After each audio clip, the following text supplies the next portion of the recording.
Hey guys, we are here in my gym, CrossFit GBT, and we're going to do some demos for you. In our last podcast, we talked on our last movement podcast, we talked about sort of moving past just going out for a walk and now starting to just get off the couch and do some body weight movement. So that adds a little bit of resistance to our joints and our muscles. So we're going to give you some quick tutorials on a few different body weight movements that we do in here so that we can teach you the proper mechanics. We kind of talked about that as well in our podcast, that just to go do something but not do it well won't necessarily help you. It could possibly hurt you. And then if you get hurt or you have an injury, then it prevents you from actually moving.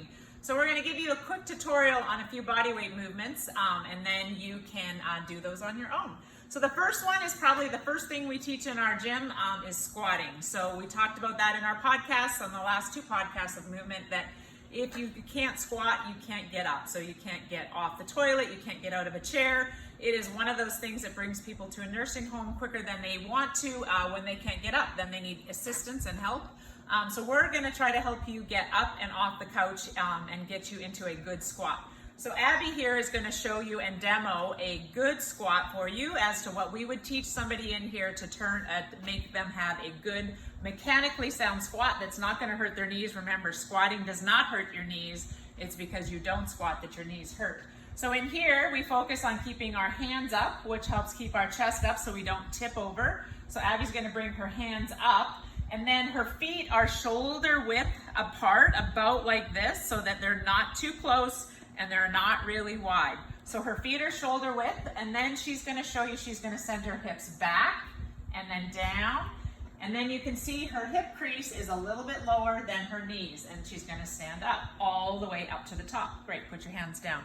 So in here, we teach full depth squats, so below your hip crease or below parallel.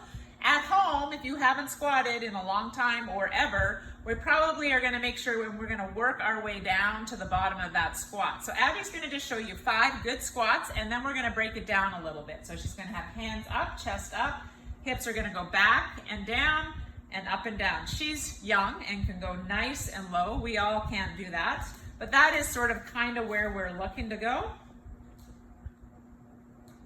Good, perfect. Okay, so now let's say you get off the couch and you're like, I can't do that, there's no way. The things that happen in my gym or when I work with new people is, first off, they go to squat and they all of a sudden, instead of doing hips back and down like what I just told Abby to do, they forget. A squat is like sitting down in a chair, but the person immediately does this and their knees go forward and they're trying to squat. So then, yep, my knees hurt because now they've gone forward and all that weight is being driven into my knees. I'm on my toes and it's not where it belongs. I'm not on my heels and it's not in my legs. And so then when we go forward like that and try to squat like this, that's mechanically incorrect. And so we're going to try to make it so that you can sort of fix that. So Abby's going to come to here now. So we don't have a couch in here, but this is about the height of what a couch would be. So you got to remember, a squat is like sitting down and getting up, and that's why it's important to do it, to be able to sit and get up and out of things.